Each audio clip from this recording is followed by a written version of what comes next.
3 black SUVs rolled down my gravel driveway, kicking up dust clouds that obscured the morning sun. I stood on my porch, coffee in hand, watching as 6 men in matching polo shirts emblazoned with HOA Enforcement Division emerged from the vehicles. Their leader, a man with a military-style haircut but none of the discipline, pointed directly at me. "This property is in violation of 17 community standards. We have authorization to inspect and document all infractions." He held up a clipboard like it was a federal warrant. Behind him, one of his men was already photographing my barn while another approached my fence line with measuring tape. I set down my coffee cup with deliberate calm, the kind that comes from having faced actual combat situations where the stakes were life and death. "This ranch is private property. You have exactly 30 seconds to return to your vehicles." The leader smirked, pulling out what looked like official documentation. "Actually, sir, this land was incorporated into Whispering Pines Estate's jurisdiction last quarter. We have the authority to enforce compliance." That was when I realized what was happening. These were not officials. These were not law enforcement. These were fake HOA cops trying to claim my land. But they had no idea they were threatening a former Navy SEAL who had defended territory far more dangerous than this. After 15 years of military service, after 4 deployments that tested the limits of human endurance, I had finally found peace. My ranch sat on 20 acres of rolling Texas land, purchased with savings accumulated during deployments when there had been nowhere to spend my pay. The modest single-story ranch house with its wraparound porch was not impressive by modern standards, but it was mine. Every fence post, every repaired board, every newly planted tree represented freedom earned through sacrifice. The neighboring properties were similar. To the east, Old Man Jenkins ran cattle on 40 acres. To the west, the Williams family had 5 acres where their kids raised show horses. We were miles from the nearest suburb, connected by winding country roads that discouraged casual visitors. That was exactly how I wanted it. After years of military precision and constant vigilance, the quiet rhythms of rural life were my therapy. The trouble started with official-looking letters. The first one arrived on a Tuesday, sealed in a cream-colored envelope with Whispering Pines Estates Homeowners Association, embossed in gold on the front. I opened it at my kitchen table, scanning the contents with growing confusion. According to this document, my front gate did not conform to community standards. It needed to be replaced with an approved model in an approved color within 30 days. I had never heard of Whispering Pines Estates. My property was not part of any planned community or development. I had specifically chosen this location for its independence from such restrictions. I tossed the letter into my trash can and forgot about it. 2 days later, another envelope arrived. This one claimed my detached workshop violated height restrictions. 3 days after that, a notice about unauthorized livestock. Each letter grew more threatening in tone. Each included a separate fine amount. Each warned of escalating consequences for noncompliance. I pulled out my property records and confirmed what I already knew. My land was unincorporated county property with no HOA affiliation. These notices had no legal standing, yet they kept coming, growing more insistent, more official-looking. Then came the first visit. A silver luxury sedan pulled into my driveway one afternoon while I was mending a fence line. A woman in a pantsuit emerged, clipboard in hand, and began photographing my house without so much as a greeting. I approached her, maintaining a respectful distance. "Can I help you?" I asked, keeping my voice neutral despite my irritation. "Just documenting violations," she replied without looking up from her camera. "You have received multiple notices." "This property is not part of any homeowners association," I stated firmly. "Those notices are not valid here." She finally looked at me, her expression a mixture of condescension and surprise at being challenged. Whispering Pines Estates expanded its jurisdiction last quarter. Your property falls under our covenant now. She handed me another envelope. Consider this your final warning before enforcement action. As she drove away, I felt something I had not felt since leaving the service. It was the cold focus that comes when identifying a threat. Something was very wrong, and my training would not allow me to ignore it. Someone wanted my land, and they were using bureaucracy as their weapon of choice. They had no idea who they were dealing with. The next morning, I drove into town to the county record's office.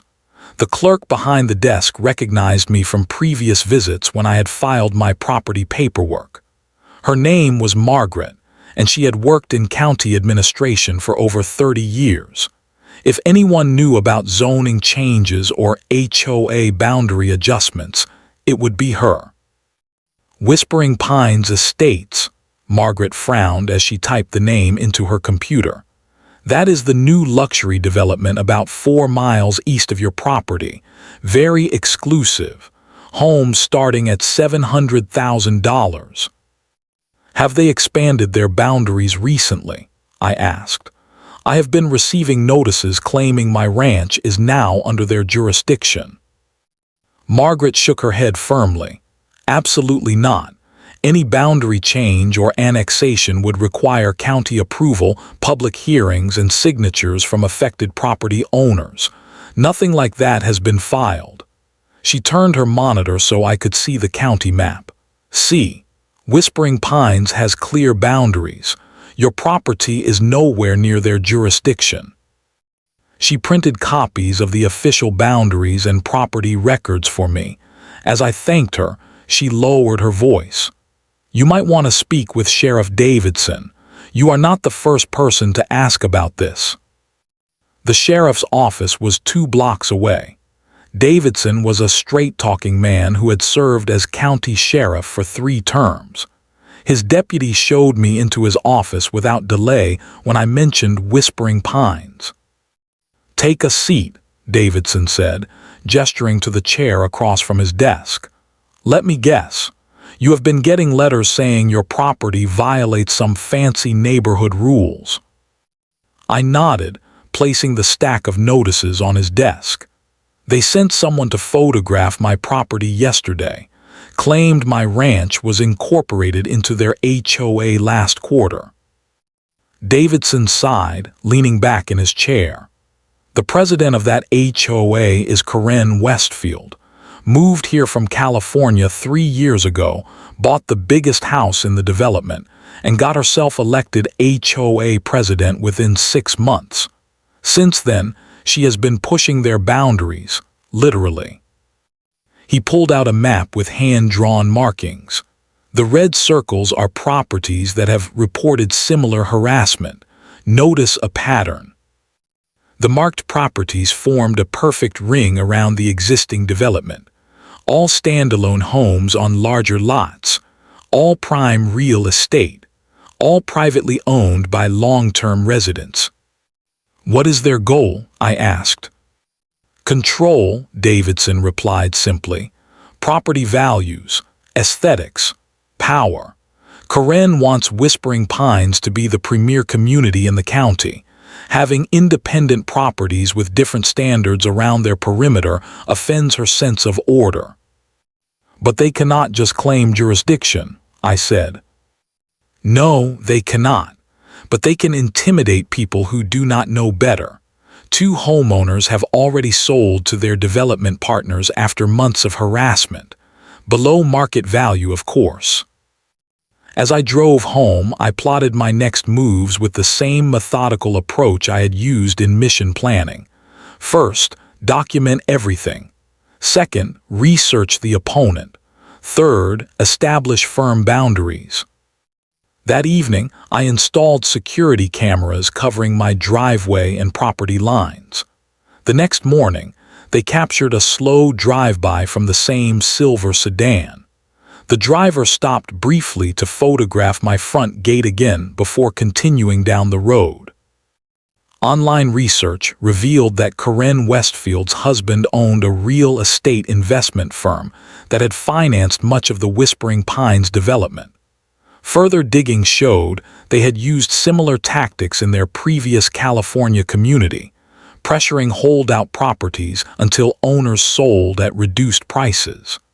The development would then expand, property values would rise, and their investment would multiply. When they returned 3 days later, I was prepared. This time, 2 vehicles pulled into my driveway.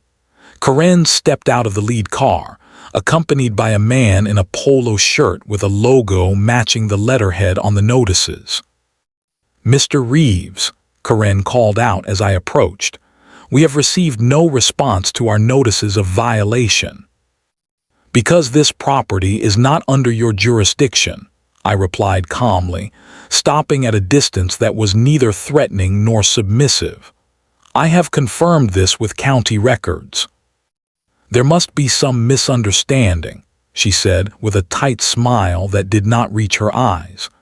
"Our association voted to incorporate this area last quarter. Perhaps you missed the notification." "No such vote has legal standing without county approval and property owner consent," I stated. "This is private property. You are not authorized to be here." The man beside her stepped forward. "We have documentation." "Which you are welcome to present to my attorney," I interrupted, my voice still measured but firm. "Until then, you are trespassing. I am asking you to leave now." Karen's expression hardened. "This uncooperative attitude will only make things more difficult. We have procedures for handling resistance." "So do I," I replied. "They involve legal documentation of harassment and trespassing. Your vehicles are being recorded on multiple security cameras right now." The implied threat of legal consequences shifted the power balance visibly. They retreated to their vehicles with promises to resolve this matter through official channels. As they drove away, I knew this was only the beginning. They had expected easy intimidation of a rural homeowner. Instead, they had encountered someone trained to identify threats and neutralize them systematically. What they did not realize was that their bureaucratic warfare was about to meet military-grade countermeasures. I had defended territory under much worse conditions than this. The next letter arrived certified mail, requiring my signature. Inside was a document that appeared official at first glance: aged paper, notary seals, signatures. It purported to be the original agreement from when my property was subdivided decades ago, with a previously undisclosed clause, specifically stating that any future developments in the area would have governing authority over aesthetic and usage standards. I examined it carefully under good light. The document was a skillful forgery, but a forgery nonetheless. The paper aging was artificial, the ink for the original signatures too fresh, the notary seal from a county office that had not existed when the document was supposedly signed. They were counting on intimidation through official-looking paperwork, a common tactic against civilians unfamiliar with bureaucratic warfare. The next day, an envelope arrived containing a bill for $4,750 in accumulated fines, along with a threat to place a lien on my property if not paid within 30 days. The psychological operation was escalating, applying financial pressure while establishing a paper trail that could confuse future legal proceedings. Then came the coordinated complaints. County Animal Control visited to investigate an anonymous report of neglected livestock. The Environmental Office called about alleged improper waste disposal. The building inspector appeared, citing complaints about unpermitted structures. Each official apologized when they found nothing wrong, most of them acknowledging the likely source of the complaints without saying the name outright.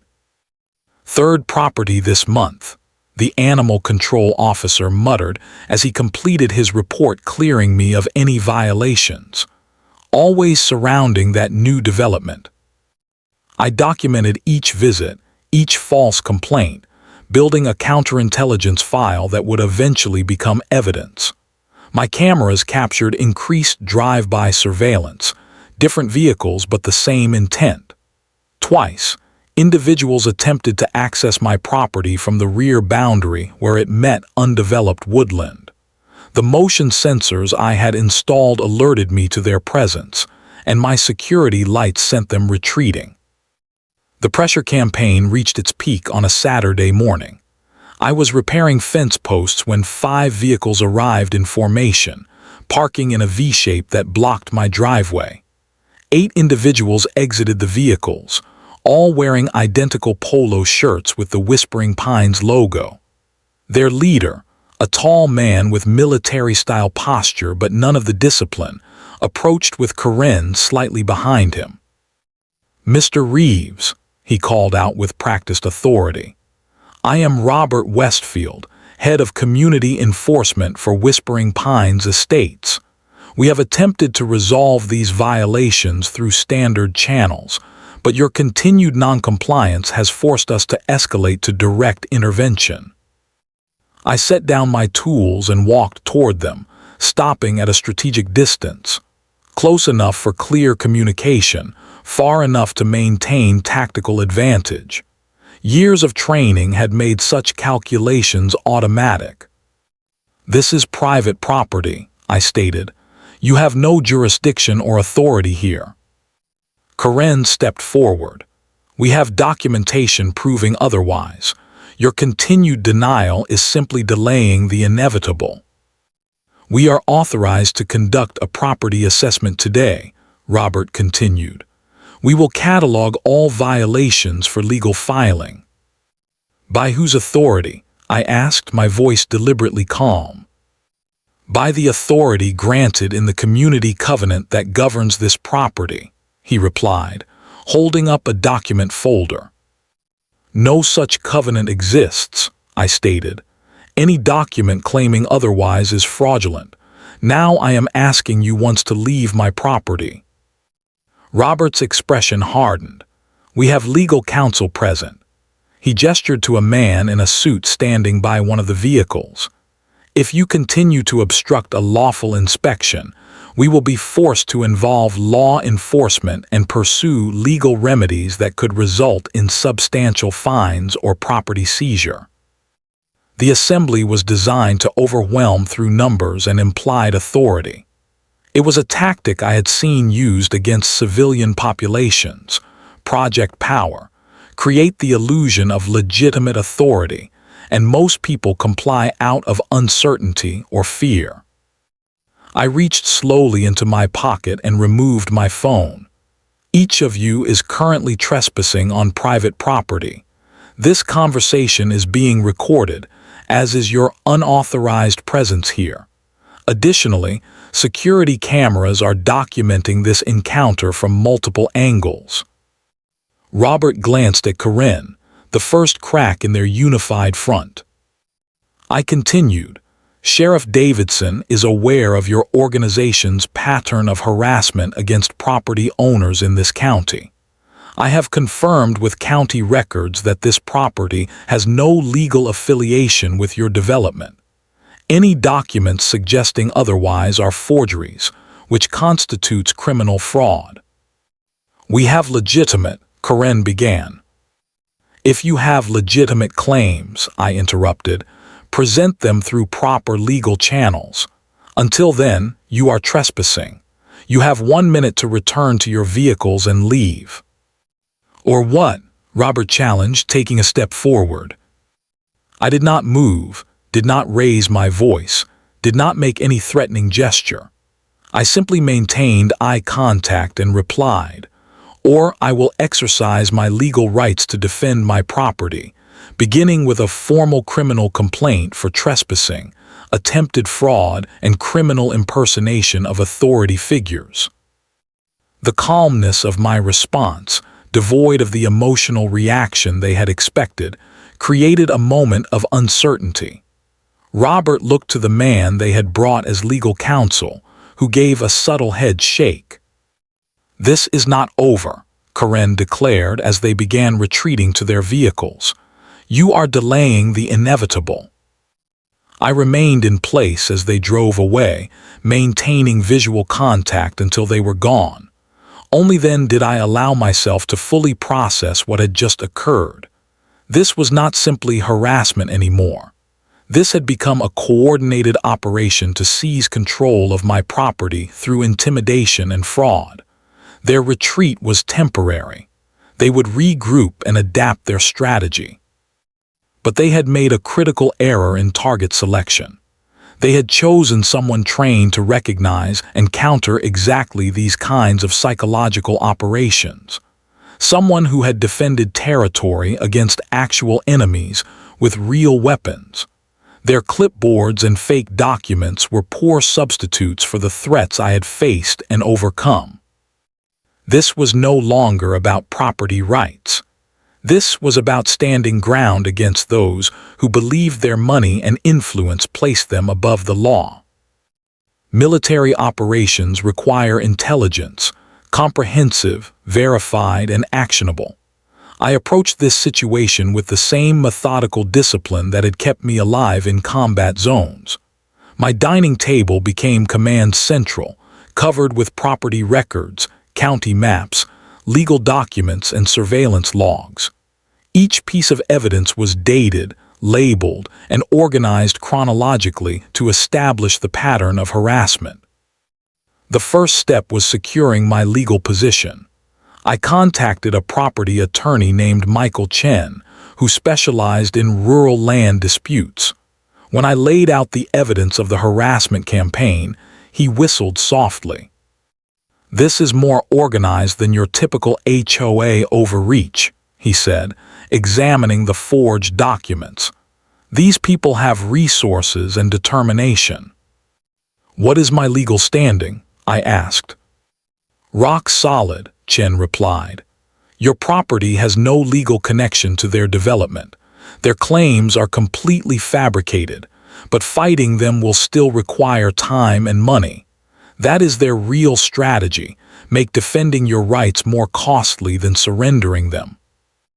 "Cost is not my primary concern," I stated. "Defending what is mine is." Chen nodded with understanding. "Then let us build a counteroffensive." I spent 3 days researching Whispering Pines estates. Their promotional materials marketed an exclusive lifestyle community with guaranteed property value protection through strict aesthetic and usage standards. Translation: they sold conformity as luxury. Their HOA bylaws gave extraordinary powers to the board, particularly the president, including the ability to impose fines without oversight and initiate legal actions against properties impacting community standards. What they did not have was any legal mechanism to expand their jurisdiction without county approval and property owner consent. Their entire operation depended on intimidation and the appearance of authority. When targets capitulated, it created the illusion of legitimacy that helped pressure the next target. The pattern became clear when I plotted the reported harassment cases on a map. They were systematically targeting properties in a precise ring around their development, properties that, if acquired, would form a perfect expansion zone for future development. This was not random HOA overreach. This was a calculated land acquisition strategy disguised as community standards enforcement. I needed allies. Following Sheriff Davidson's lead, I contacted other property owners who had reported similar harassment. Most were reluctant to meet at first, worn down by months of intimidation. But when I offered to host a gathering at my ranch to share information and strategies, 5 neighbors agreed.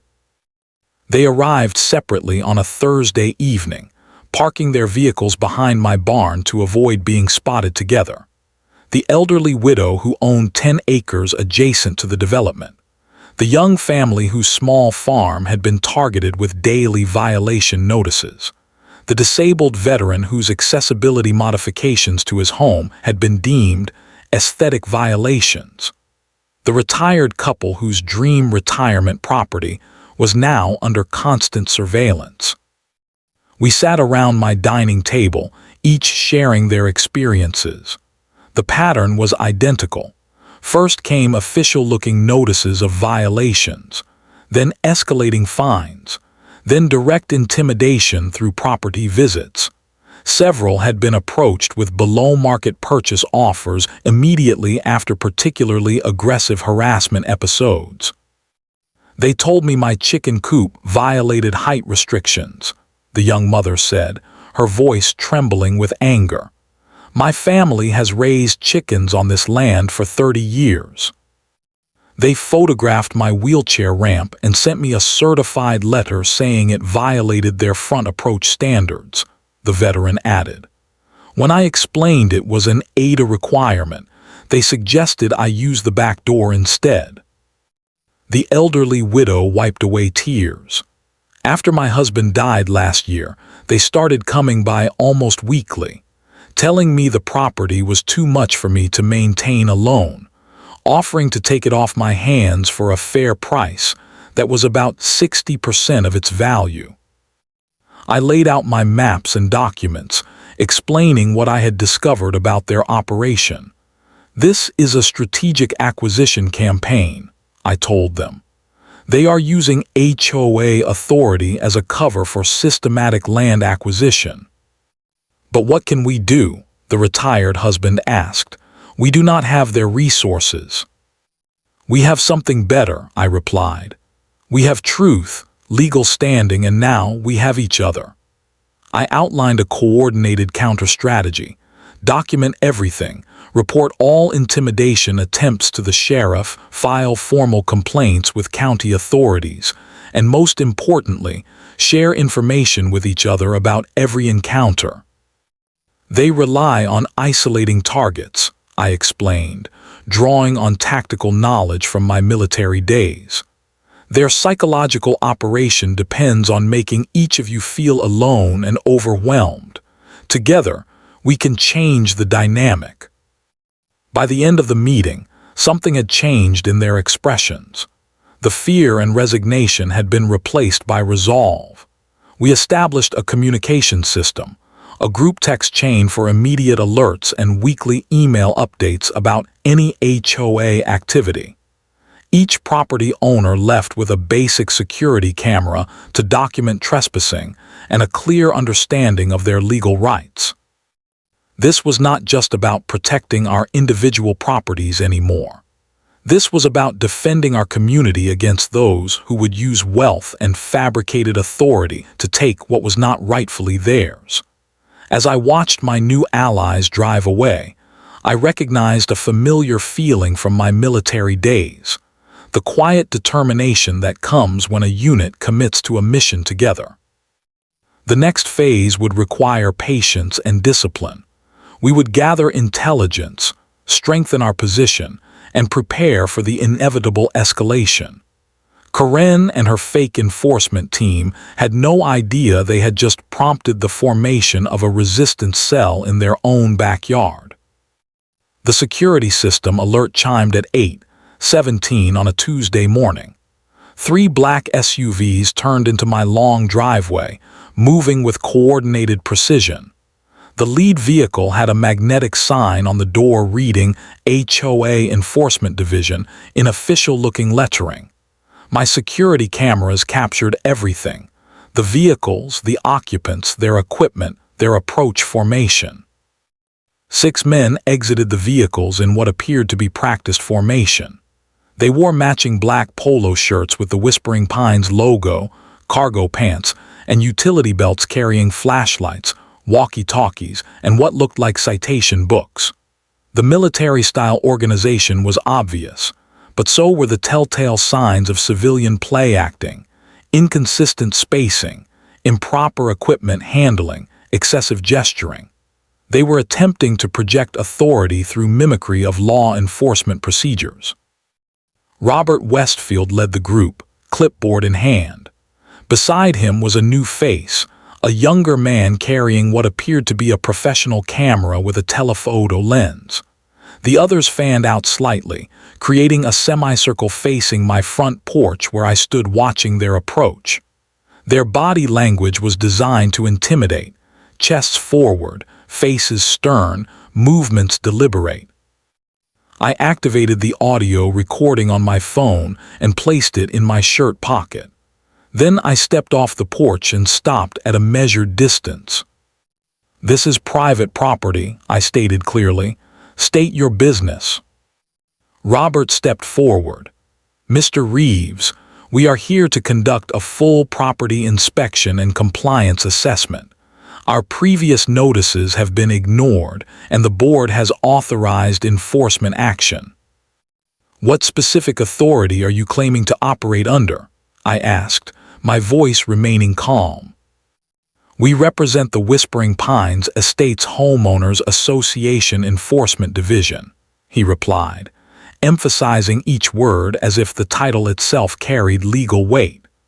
"Your property falls under our jurisdiction according to the original land covenant and recent board resolutions." "No such jurisdiction exists," I stated. "This property is not part of your development or association. You have no authority here." The man with the camera had begun photographing my house and outbuildings. Another was using a measuring wheel along my driveway. 2 others were moving toward my barn. "Halt," I called out firmly. "None of you have permission to enter or inspect this property." Robert pulled a document from his clipboard. "This inspection authorization supersedes your permission. If you obstruct our assessment, we will document your noncompliance and proceed with enforcement measures, which may include property liens, compulsory appearance before the board, or legal action." I studied him carefully. His confidence suggested he genuinely believed in his authority, or at least in the protection of whoever was directing this operation. The others showed varying degrees of certainty. Some appeared fully committed to the charade. Others seemed uncomfortable but followed orders. "Let me be absolutely clear," I said, projecting my voice to reach all of them. "You are currently trespassing on private property. You have no legal authority to conduct any inspection or enforcement action here. Every moment you remain without permission constitutes criminal trespass under Texas law." "We have documentation," Robert began. "Any documentation claiming this property falls under your jurisdiction is fraudulent," I interrupted. "The county records office has confirmed this property is not part of any homeowners association. Sheriff Davidson is aware of your organization's pattern of harassment and fraudulent claims."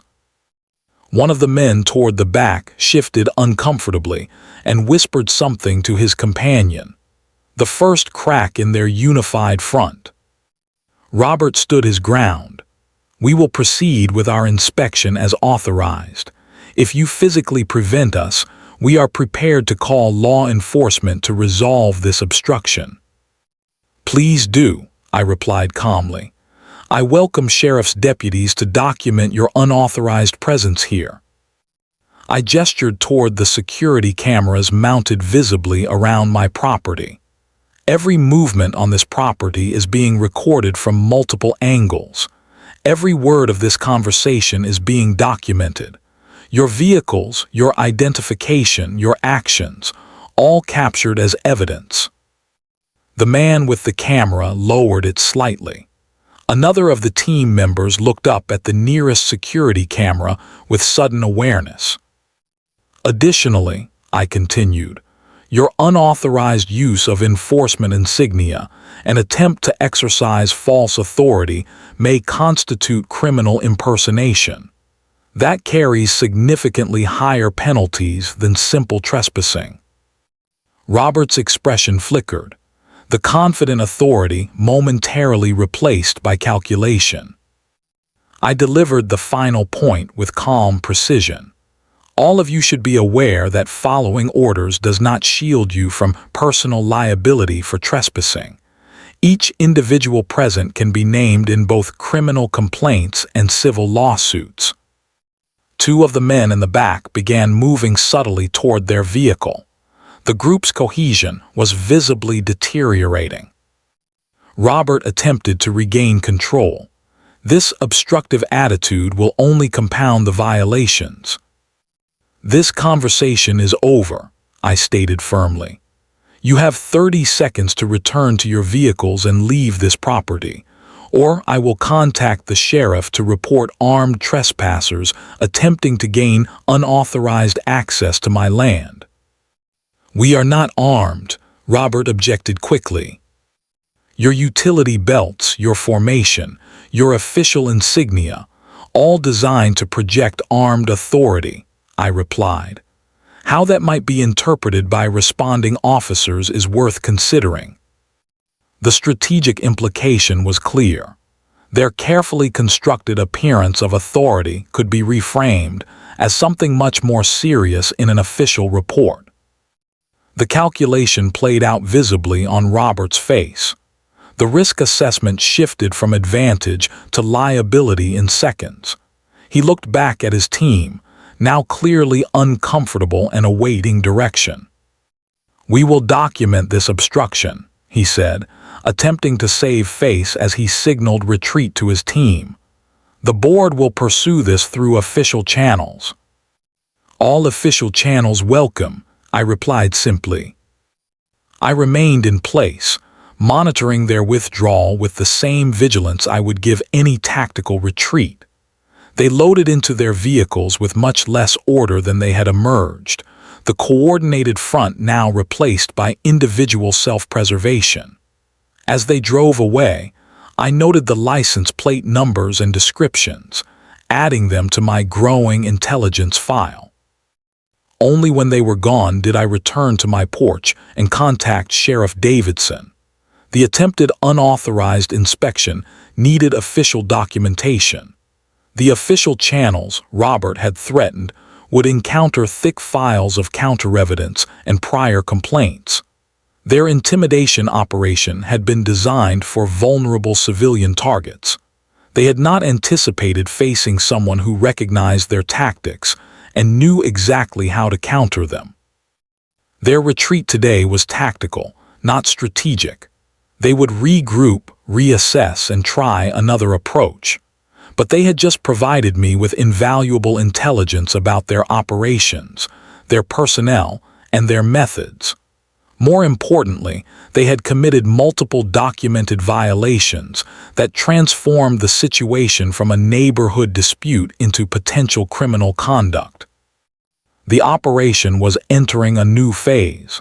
It was time to shift from defensive positioning to strategic counteroffensive.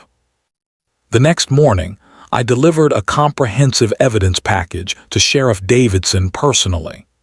It contained video recordings of the false inspection attempt, photographs of the vehicles with their unauthorized insignia, documentation of previous harassment, and statements collected from neighboring property owners experiencing similar intimidation.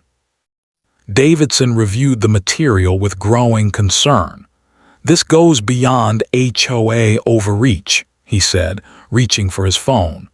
"This is impersonation of authority figures. That is a state-level offense." He called in his deputy and instructed him to open a formal investigation file. "We will need statements from all affected property owners," he told me. "The more documentation we have, the stronger the case." "They will have already," I assured him. "We established a communication network last week."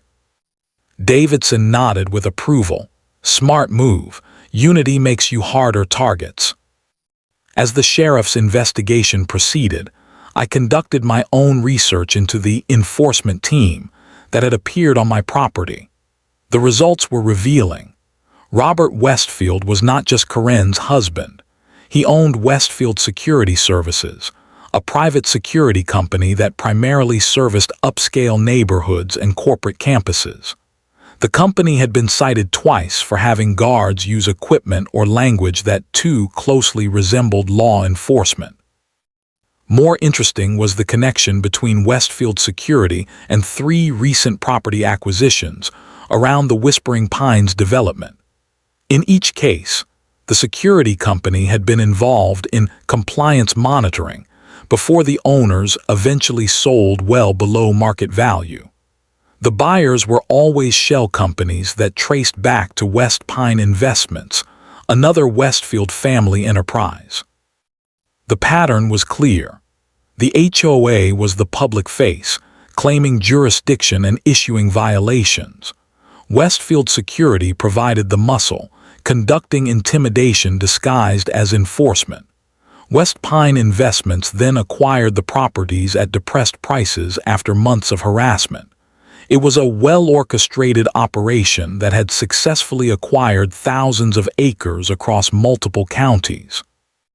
What they had not encountered before was organized resistance with documentation and legal standing. It was time to disrupt their operation. My first move was arranging a meeting with 2 county commissioners who oversaw land use regulations. I presented my evidence without accusation or emotion, simply laying out the documented pattern and asking for clarification on HOA boundary enforcement. The commissioners were disturbed by what they saw, particularly the use of official-looking insignia and vehicles. This is a clear violation of county ordinances regarding HOA operations, Commissioner Garcia stated. Homeowners associations have specific limitations on their authority and enforcement capabilities. I left the meeting with a formal letter from the commissioners clarifying that Whispering Pines Estates had no authority beyond its recorded boundaries, and that any attempt to claim jurisdiction over surrounding properties was unauthorized and potentially illegal. This document became a powerful tool for all affected property owners. The next phase required more subtle intelligence work. Through careful research, I identified 3 members of the Whispering Pines HOA board who were not directly connected to the Westfield family interests. These were homeowners who had purchased in the development for its amenities and location, not as part of the investment scheme. Using public records, I created information packages for each board member. These contained evidence of the harassment campaign, documentation of the false enforcement operation, and most importantly, legal opinions regarding board member liability for unauthorized actions taken in the HOA's name. I delivered these packages anonymously to their home addresses, knowing that self-interest would motivate them more effectively than appeals to justice. The reaction came faster than anticipated. Within 48 hours, an emergency board meeting was called at the Whispering Pines Community Center. My network of affected neighbors monitored the situation, reporting that heated arguments could be heard even from outside the building. One of our allies who worked in the development as a landscaper confirmed that the non-Westfield board members were openly challenging Corinne's authority and questioning the legality of recent enforcement actions. The final component of the counterintelligence operation targeted the financial structure supporting the scheme. Anonymous tips to the state licensing board triggered an investigation into Westfield Security's practices, particularly their use of vehicles and uniforms that resembled law enforcement. Similar information was provided to the State Real Estate Commission regarding the pattern of devaluing properties through harassment before acquisition. I monitored these various threads with the patience of someone trained in long-term operations. Each component was designed to create pressure from multiple directions simultaneously, dividing their attention and resources while exposing their methods to regulatory scrutiny. The neighborhood communication network continued to function flawlessly. No HOA representative could approach any of our properties without everyone being immediately alerted. Every encounter was documented, every attempted intimidation reported to authorities. What had once been isolated harassment became a documented pattern of potentially criminal behavior. 2 weeks after the false raid attempt, Sheriff Davidson called to inform me that his department had referred the case to the district attorney for potential criminal charges related to impersonation of authority figures and organized intimidation. The private security company's license had been temporarily suspended pending investigation. The counterintelligence operation had shifted the dynamics entirely. What Karen and her team had intended as a simple land acquisition strategy had evolved into a legal and regulatory nightmare for them. Their offensive had been met with a coordinated defense they never anticipated, and now they faced the consequences of their own tactics being exposed and documented. The tide had turned, but the final confrontation was still to come. Karen Westfield was not someone who would surrender her ambitions easily. The HOA board meeting scheduled for the following week would determine whether she maintained control or faced a reckoning for her actions. The Whispering Pines Community Center parking lot was filled beyond capacity. Word of the emergency board meeting had spread throughout the development, bringing curious homeowners who had only vague awareness of the boundary expansion scheme. County officials occupied the front row, including Commissioner Garcia and a representative from the district attorney's office. Sheriff Davidson stood at the back, arms crossed, monitoring the proceedings. I sat quietly in the middle row alongside several of my fellow targeted property owners. We had been invited officially as interested parties in the matters under discussion. The atmosphere crackled with tension as Karen Westfield took her position at the center of the board table, attempting to project her usual authority despite the obvious strain in her expression. "This emergency session of the Whispering Pines Estates Homeowners Association will come to order," she announced, striking a gavel against the table with unnecessary force. "We face coordinated opposition to our community standards and development vision." Before she could continue, board member Thomas Chen interrupted. "Madam President, I move that we first address the unauthorized enforcement actions conducted in the name of this association." His voice was steady, his resolve evident. The other non-Westfield board members nodded in agreement. Karen attempted to redirect. "That matter is scheduled later in the agenda." "Point of order," another board member called out. "Allegations of illegal activity take precedence under our bylaws." The procedural challenge succeeded. Karen was forced to yield the floor as Thomas connected his laptop to the room's projector. The screen filled with images of the fake enforcement team on my property, their unauthorized insignia clearly visible.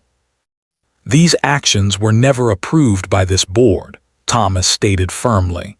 "No vote authorized expansion of our jurisdiction beyond recorded boundaries. No enforcement division was established by board resolution." Karen's husband Robert stood. "As head of community security, I was implementing the strategic vision communicated by the board president." "Without board approval," Thomas interrupted, "without legal authority, while impersonating official personnel, while trespassing on private property." The representative from the district attorney's office stepped forward. "We have opened an investigation into these activities. Multiple statutes regarding impersonation of authority figures and organized intimidation appear to have been violated.